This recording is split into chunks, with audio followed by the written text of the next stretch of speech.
জালিকাল কিতাবু লা রাইবা ফি, there is no doubt in the holy Quran. ভুল তো দূরের কথা, সন্দেহের অবকাশ নেই। এই কিতাব আল্লাহর কালাম, আপনি পড়বেন নেকি হবে।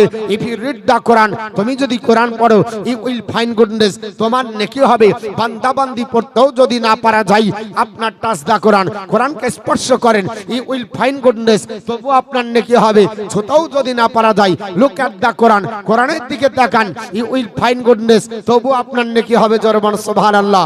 এমন গ্রন্থ যাকে পড়লেও নাকি, ধরলেও নাকি, দেখলেও নাকি, বলে হুজুর অনেক পড়েছি, একবার যা যা পড়েছি সাথে সাথে মৌলবীকে মুড়কি দিয়ে আর আপনার নাজরানা দিয়ে বক্সে সিলমোহর মেরে তাকে রেখে দিয়েছি।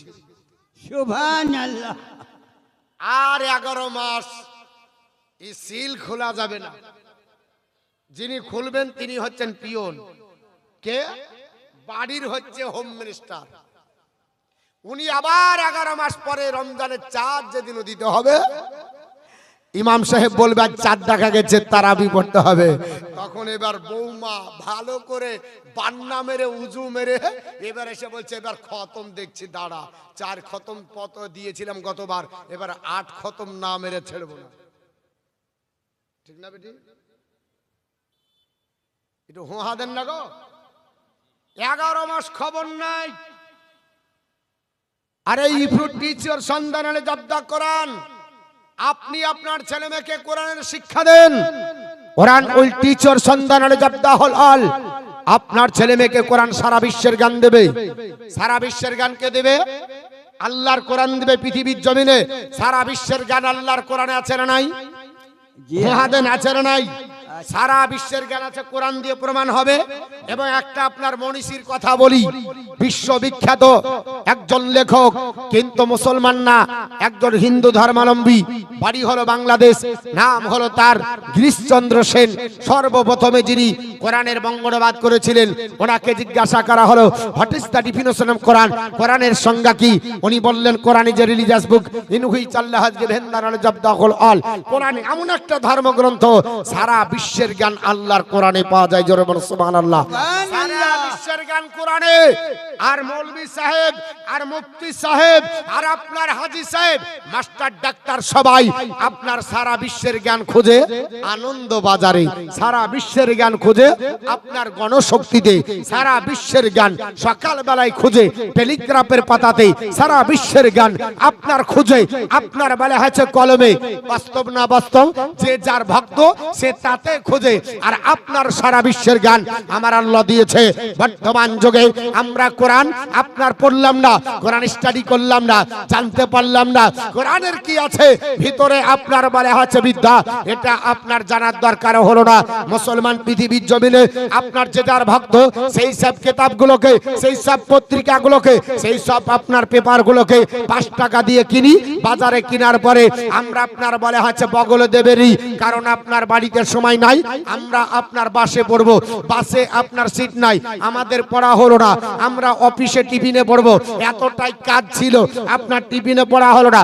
বাড়ি চলে আসলাম, সন্ধ্যা লেগে গেল, দুমুঠো মুখে অন্ন দিলাম, সন্ধ্যা লাগার পরে একটু খাবার খেলে ক্লান্ত শরীর হয়, আপনার চকির উপরে শার্ট হয়ে শুয়ে চিত হয়ে আপনার পেপারটা বুকের উপর নিয়ে 1 খতম দিয়ে ঘুমাই।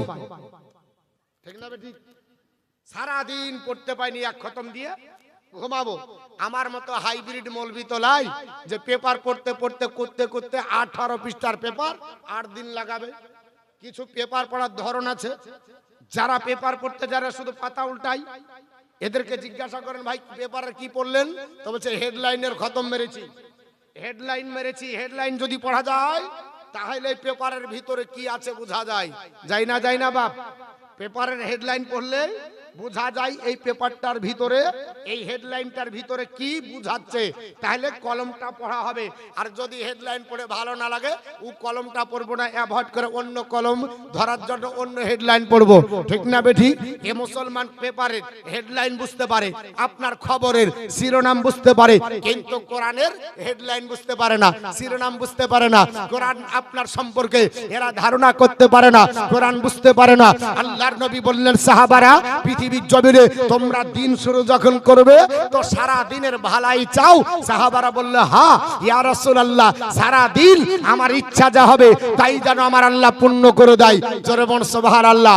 মানুষ তো সকাল বেলায় উঠে মনে মনে চিন্তা করে গোটা পৃথিবী যেন আমার আল্লাহ বুকের উপর দিয়ে দেয়। এমন কি মুকেশ আম্বানি আছে, ওকেও যদি বলেন তোর কোল ভর্তি হয়েছে, বলছে না না না কোনো কোম্পানি থাকবে না আমি থাকলে। এরকম হয় না বাপ? আপনার আমার পেট ভর্তি করতে পারা যাবে? হ্যাঁ করছি। আপনার আমার পেট ভর্তি করা যাবে না। সবাই চায় গোটা বিশ্ব জয় করব। সকালবেলা ইচ্ছা পূর্ণ করার জন্য বলি আজকে দিনটা ভালো গেল না, আবার কেউ বলে ভালো গেল। বলে না বলি না? একটু জোরে বলেন বলি না বলি না? কিন্তু দিন ভালো করতে গেলে কি করতে হবে? আল্লাহর নবীকে জিজ্ঞাসা করি, নবী গো সকালবেলা কি দিয়ে শুরু করলে আমাদের দিনটা ভালো যাবে? পেপার দিয়ে না কোরআন দিয়ে? আসুন একটা একটা করে দলিল দিয়ে আপনাদের কাছে ইনশাআল্লাহ আলোচনা করব। একবার দরুদ শরীফ আল্লাহুম্মা সাল্লি আলা সাইয়্যিদিনা মাওলানা মোহাম্মদ নবী রাসূল এসেছিলেন সভাগরায় মাননীয়া বিশ্বমাঝে শেষটা জাতি তারাই গেল বেঈমান। দাবি তাদের আদায় মশলা আমান বিদায় নিল দিন ঈমান। জোরে বলুন সুবহানাল্লাহ। আর একটু জোরে বলতে হবে। সুবহানাল্লাহর ফজিলত তো বলি দেওয়া হয়েছে, তারপরে যদি কার্পণ্যতা করেন তাহলে তো কেমন হলো, তাই না? একটু জোরে বলতে হবে। সবাই মিলে একসঙ্গে বললে মাজমাও গরম হবে, আর বাইরের লোকও বলবে যে জালসা খুব জগজমাট লোক আছে। হ্যাঁ, আর এখনকার জালসা হচ্ছে যার গলা ভালো, বিষয় কি আছে ওর দরকার নাই। আর আপনার বলে হচ্ছে কালেকশন যদি ভালো হয় তাহলে বক্তাও ভালো হলো আর জালসাও ভালো হলো। কালেকশন যদি না হয় যতই অথেন্টিক কথা বলেন জালসা ভালো হয়নি গো, একবারে বরবাদ হয়ে গেছে। হ্যাঁ গো, কি বক্তা বললে ওটা জানি না, গালাটা দারুণ ফাটিয়ে দিয়েছে, না হলে জমিয়ে দিয়েছে। যার তলা ভালো সে জমিয়ে দিল, যার গলা ভালো একবারে ফাটিয়ে দিল, অসুবিধা নাই। কিন্তু বিষয়টাই আমরা বুঝি না, কি বিষয়ের উপর আলোচনা করছে এটা বিষয়টা বুঝতে হবে, মৌজু বুঝতে হবে, চ্যাপ্টারটা বুঝতে হবে, তাহলে আমাদের সুবিধা হবে। একবার দর্শন বলেন। আমি আপনাদেরকে বলবো, কিন্তু এই গজল আপনার ইটা গজলটা দুই একাত কলি আপনাদের কাছে বলি। নবী রাসূল এসেছিলেন সভাগরায় মাননীয়া বিশ্বমাঝে শেষটা জাতি তারাই গেল বেঈমান। দাবি তাদের আদায় মশলা আমার বিদায় নিল দিন ঈমান। অনেক অনেক মুসলমান রোজার মাসে ঠেসে খান, অনেক অনেক মুসলমান রোজার মাসে ঠেসে খান। খেতে দেখে পশুর মতো সেই শরীর যাবে জাহান্নাম। দাবি তাদের আদায় মুসলমান বিদায় নিল দিন ঈমান। হালাল হারাম নাই গভেদ পশুর মতো ভরায় পেট, হালাল হারাম নাই গভেদ পশুর মতো ভরায় পেট। রক্ত সেরা খাচ্ছি মোরা এই জামানার মুসলমান। দাবি তাদের আদায় মশলা মান বিদায় নিল দিন ইমান আর গান বাসি আর ঢোল কাসা পোড়া করে মনের আশা গান বাসি আর ঢোল কাসা পোড়া করে মনের আশা মুসলমানের ঘরে ঘরে বাদ্য বাজে অবিরাম দাবি তাদের আহতয় মশল মান বিদায় নিল দিন ইমান কত দেখে সিনেমা ওকে নিজে গিয়ে মারে টকে কত দেখে সিনেমা ওকে নিজে গিয়ে মারে টকে উল্টো ছবির রূপ দেখা যায় হাইরে পাগল মুসলমান দাবি তাদের আদয় মুসলমান বিদায় নিল দিন ইমান আল্লাহুম্মা সাল্লি আলা সাইয়্যিদিনা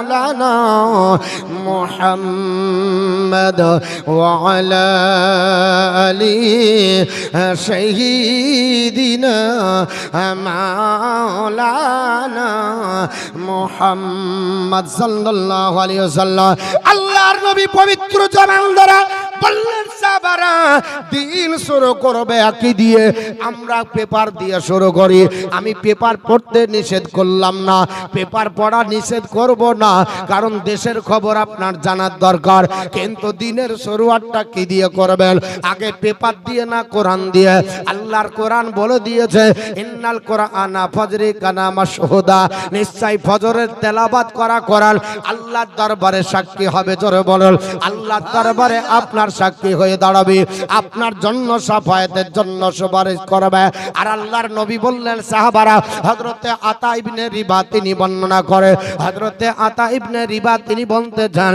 ও নবীর সাহাবারা শুনে রেখে দাও আমার নবী পবিত্র জবান দ্বারা বললেন সাহাবারা দিন যদি শুরু করতে হয় ওই দিনের শুরুতে তোমরা কি তেলাওয়াত করবে আল্লাহর নবী পবিত্র জবান দ্বারা বলেছে মান কারা ইয়াসিন ফি সাদরিন নাহার যে ব্যক্তি দিনের শুরুতে সূরা ইয়াসিন শুরু করবে এ মুসলমান আজকে আপনারা আমরা কোরআন পড়তে জানি না কোরআন আপনার পড়া হয় না আর কোরআন যদি কেউ পড়ে ওটাকে আবার টিটকারি মারি বলছে কোরআন পড়া হয়েছে আপনার নামাজি হয়েছে এই বলে ক্রিটিসাইজ করি কি করি না বাবা আমরা এটা বন্ধ থাকি পৃথিবীর জমিনে বিশ্ব নবী বললেন আমার সাহাবারা শুনে রেখে দাও হযরতে আতা ইবনে রিবা রাদিয়াল্লাহু তাআলা তিনি বর্ণনা করতেছেন ও নবীর সাহাবারা শুনে রেখে দাও আমার নবী পবিত্র জবান দ্বারা বললেন এ আমার আপনার সাহাবারা মান কারা ইয়াসিন ফি সাদরিন নাহার আল্লাহর কোন বান্দা বান্দি যদি দিনের আপনার শুরুতে আপনার সূরা ইয়াসিন দিয়ে শুরু করে ওই লোকটা পৃথিবীর জমিনে বা ওই আল্লাহর বান্দা বান্দি পৃথিবীর জমিনে যখন দিনের শুরু আপনার সূরা ইয়াসিন দিয়ে শুরু করলো আপনার কুদিয়াত হাওয়ায়ে যোগ আল্লাহ তার জীবনের আশা পূর্ণ করে দেবে জোরে বল সুবহানাল্লাহ আল্লাহ পাক পূর্ণ করে দেবে আল্লাহর কাছে যা চাইবে আল্লাহ তার পূর্ণ করে দেবে তবে হালাল আপনার বস্তু চাইতে হবে হারাম আপনার আশা করলে হবে না হারামের আপনার আশা করলে হবে না আল্লাহর কাছে চাইতে হবে যেগুলো চাবার মতো হবে যেগুলো জায়েজ বলে গণ্য হবে যেগুলো শরীয়তের বিধানে আপনার প্রাধান্য পাবে আল্লাহ পাক বলতেছেন ও আমার বান্দা বান্দিরা আমি আল্লাহর কাছে চাইবে কিন্তু আপনার বলে হয়েছে ফালিয়াস্তাজি বলি আমাকে জানো তোমরা মান্য করে চলো আমার কাছে তোমরা চাইবে আমাকে মান্য করে চাইবে আপনার বলে হয়েছে ওয়াল ইউমিনু বি এবং আমার প্রতি ঈমান আনবে তারপরে যদি চাই তার পূর্ণ হবে অথচ যার ঈমান নাই আল্লাহকে মান্য করে না যতই সৎ হোক না কেন অন্য ধর্মাবলম্বী যেমন এদের আশা পূর্ণ হবে না এরা আপনার চেষ্টা করলো এদের আশা পূর্ণ হবে না কারণ দুনিয়াতে আল্লাহ পাক পৃথিবীর জমিনে আশা পূর্ণর জন্য ঈমানদারদের আপনার বলে হয়েছে আল্লাহ আশা পূর্ণ করে করে দেবে। সুখ আর শান্তি এক হবে না, এক হবে না। সুখ আলাদা, শান্তি আলাদা। সুখ থাকলে শান্তি হয় না। তাহলে দিনের শুরু করব আমরা পবিত্র কোরআন দিয়ে। কোন সূরা পড়বো বাবা? সূরা ইয়াসিন পড়ব। ইয়াসিন পড়লে কি হয়? আল্লাহর নবীর পবিত্র জবান, একটু শুনুন বাবা। আল্লাহর নবী পবিত্র জবানে বলেছে, হযরত আপনার আনাস বিন মালিক তিনি বর্ণনা করতেছে, আন আনাসিন কল কল রাসূলুল্লাহ সাল্লাল্লাহু তাআলা আলাইহি ওয়াসাল্লাম মান কারা ইয়াসিন।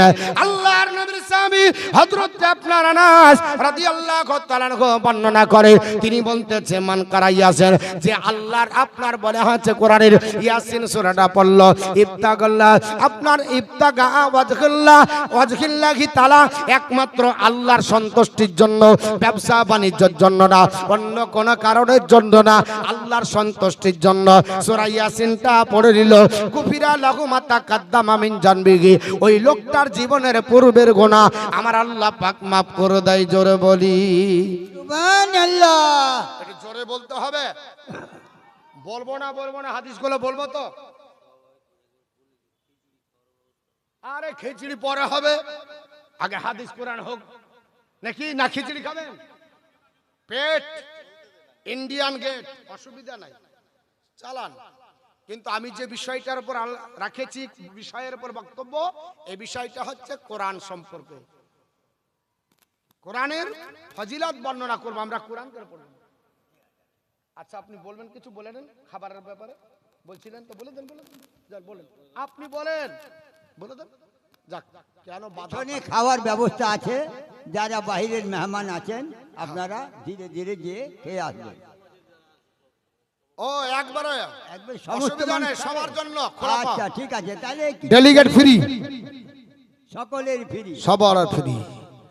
আল্লাহর নবী পবিত্র জবান দ্বারা বললেন, ও আমার সাহাবারা শুনে রেখে দাও, আমি রাসূলুল্লাহ তোমাদের জানিয়ে দিই। হযরতে আনাস বিন মালিক তিনি বর্ণনা করে, আমার নবী সোনার জবানে বললেন কি, আপনার সূরা ইয়াসিন যে পড়বে, ওই ব্যক্তির পৃথিবীর জমিনে পূর্বের গুনাহ আল্লাহ maaf করে দেবে।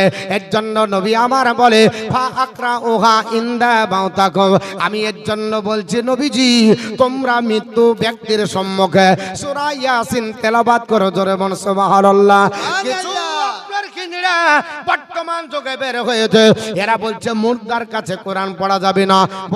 বলছে না বাবা, আল্লাহর নবী সোনার জবানে বললেন সূরা ইয়াসিন তোমরা কি করো, ওই মুর্দার সম্মুখে আপনার পড়ো।